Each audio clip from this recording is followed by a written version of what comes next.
Olá, eu sou Thomas, estudante do curso de Ciência de Computação da UFESA, do Polo de Mossoró, e hoje eu vou fazer a apresentação do meu trabalho da disciplina de Sistemas Distribuídos, ministrada pelo professor Paulo Henrique Lopes da Silva. Esse trabalho tem o objetivo de fazer com que entendamos sobre a utilização de sockets e suas aplicações. Inicialmente eu vou falar só dar uma pequena explanação, né, sobre o que seria o socket e de onde que surgiu a necessidade de se ter o socket. O socket ele surge da necessidade de um sistema distribuído, por exemplo, que tem dois processos independentes, porém eles têm a necessidade de realizarem algum tipo de operação entre eles, enviar um dado, precisar de algum tipo de informação. Então, através de protocolos de rede, como a gente vê na disciplina de redes de computador, a gente tem os protocolos que são voltados para esse tipo de envio, né, de informação, que seriam justamente os protocolos TCP e o protocolo UDP, onde há uma necessidade de eu determinar a porta que eu vou enviar aqueles dados e o meu endereço. Isso seria justamente o que é o meu socket, que ele está aqui, como ilustra a imagem, um intermediário entre a camada de aplicação e a camada de transporte. E o que seriam os protocolos TCP e UDP? O protocolo TCP ele seria como demonstra a figurinha, um agente em que vai tentar ficar enviando ao mesmo tempo que fica escutando os dados em que ele está tentando receber. Como tem aqui bem ilustrado pela imagem, ele vai fazer as duas operações ao mesmo tempo. Já no protocolo UDP, ele vai ficar esperando receber pacotes para que, na medida em que ele receber esse pacote, ele identifique de quem foi que veio aquele pacote e para onde, por exemplo, talvez seja o conteúdo da informação que ele esteja recebendo, para onde enviar a informação que ele recebeu. No nosso primeiro trabalho, a primeira exigência dele é criar um sistema em anel, que seriam vários processos, de forma com que um dado enviado por um processo circule todos os outros processos até que chegue nele novamente. E nesse caso, indo aqui para o código, utilizando o padrão de TCP, eu tenho a seguinte situação, na verdade eu tenho a seguinte problemática, ou melhor, a seguinte resolução. Eu vou ter aqui meu cliente 1, 2, 3 e 4, como descritos na figura, onde o meu processo cliente 1 vai estar definido, ou melhor, vai ficar recebendo dados pela porta 1. Aqui eu defino explicitamente o ID1, só para fins de melhor entendimento. E aqui eu defino o meu processo 2, meu processo 3 e meu processo 4. Defino a porta de cada um e a porta de destino, como eu tenho aqui no set conexão. Por exemplo, aqui eu posso ver que a porta 4, ou melhor, o processo 4, ele é o último processo do meu ciclo. Então ele vai retornar para o meu processo inicial, que é o processo 11. Como eu falei antes, o protocolo TCP ele é um pouco mais complexo, porque ele necessita ficar verificando constantemente se as portas estão abertas. Ele não só vai enviar o dado, como por exemplo no protocolo UDP. Então eu tenho que ficar fazendo uma checagem constante para saber se meu determinado socket com quem eu quero conectar vai estar ou não. Então, vendo aqui na execução, como eu vou fazer agora, independe do processo que eu vou executar primeiro. Se eu executo 3, 4, 2 ou 1, não vai importar, uma vez que eles são dependentes um do outro, de forma com que só vai funcionar o sistema quando todos conseguirem se conectar. Então, eu rodando, por exemplo, o meu processo 3, o meu processo 1, eles não vão fechar o ciclo. E a gente vai ver aqui, ó, que ele vai aguardar se conectar e vai ficar aqui, ó, o host 123 ou 127.0.0.3 aguardando conexão do cliente. E ele vai ficar tentando realizar uma conexão até que ele efetue. Enquanto ele não efetua, ele vai ficar tentando. O processo 1 do mesmo jeito, ele está tentando e não consegue. Então eu vou executar aqui o meu processo 2 e o meu processo 4 para fechar o ciclo. Aqui a gente já vê no meu processo 2 que o cliente já realizou a conexão, e aqui também, no processo 4 também. Então, se eu vim aqui no meu processo 1 e enviar o meu dado, que ele já foi estabelecida a conexão, envio, por exemplo, 1, ele vai receber 10, porque no meu processo 2 ele soma 1 mais o ID, que é 2. Posteriormente, ele vai enviar esse resultado para 3, aqui embaixo, ó, que ele recebe. Ele soma, envia para o próximo, que é o mesmo, 6. Soma, envia para o próximo, que é 1. Ele recebe e finaliza a conexão. Indo agora para o processo no UDP,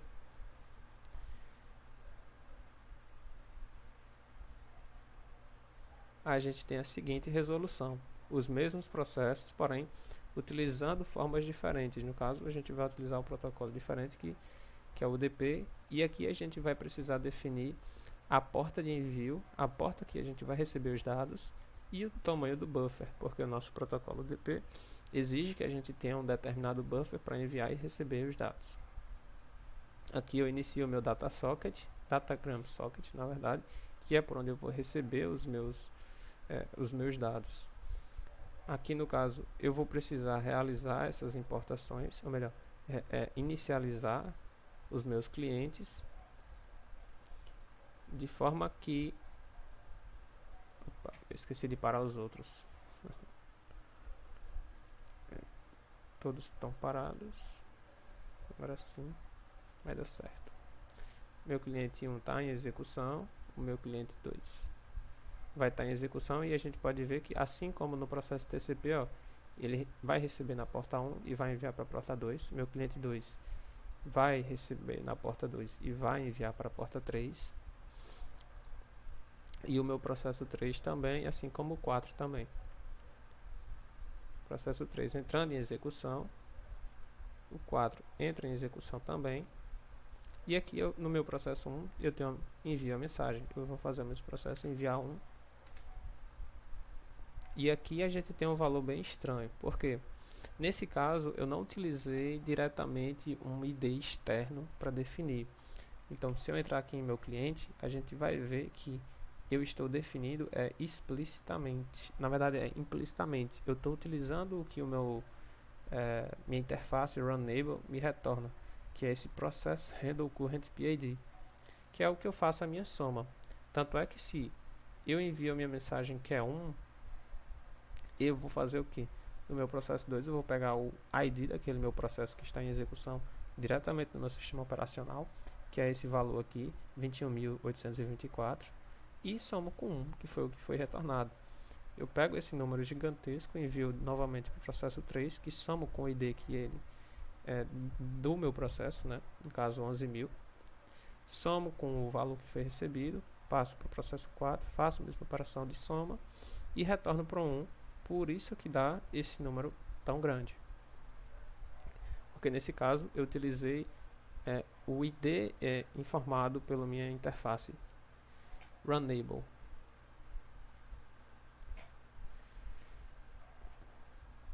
Agora, partindo para o outro processo, e o último caso, é o tipo estrela, arquitetura tipo estrela. Vou fazer exibir aqui.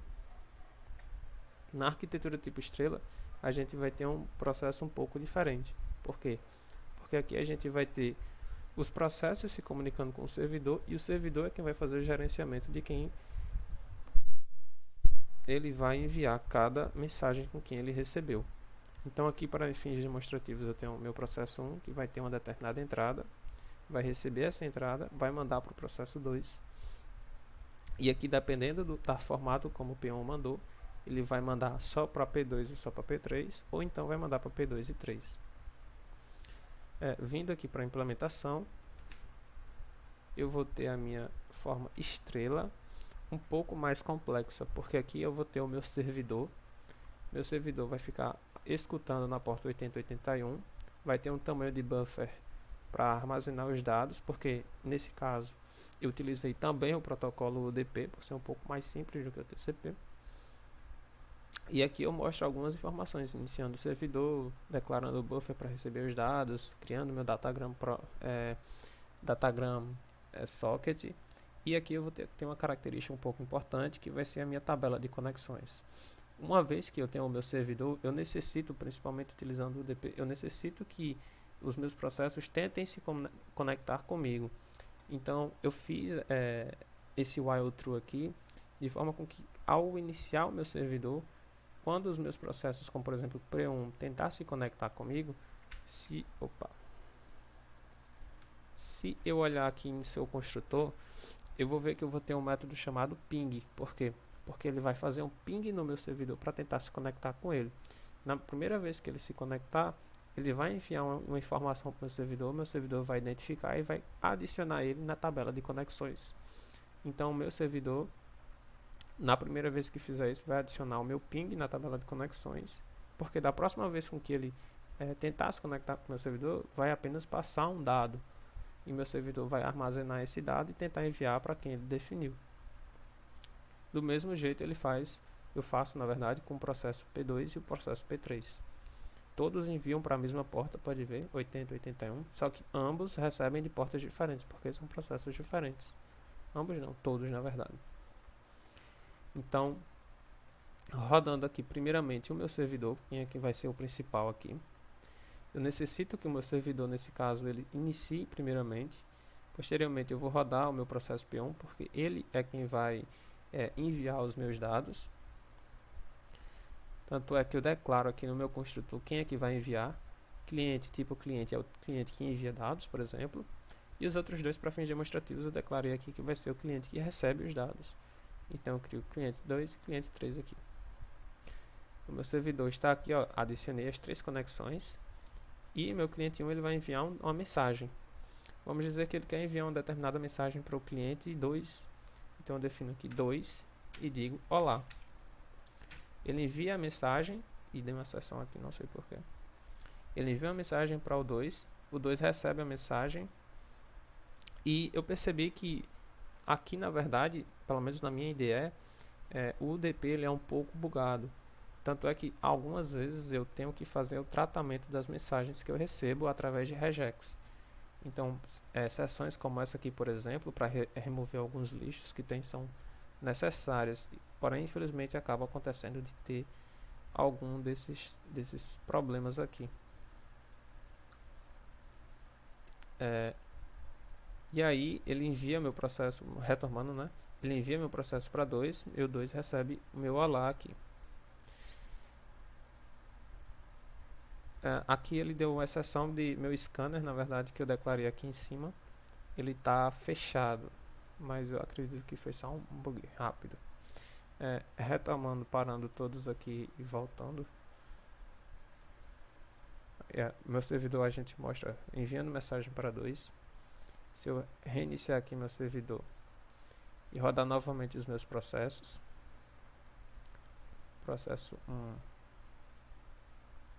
2 e 3, eu vou ter aqui a operação de enviar novamente. Aí aqui eu posso dizer que eu quero enviar para todos os outros.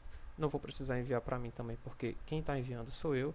E envio um olá para todos.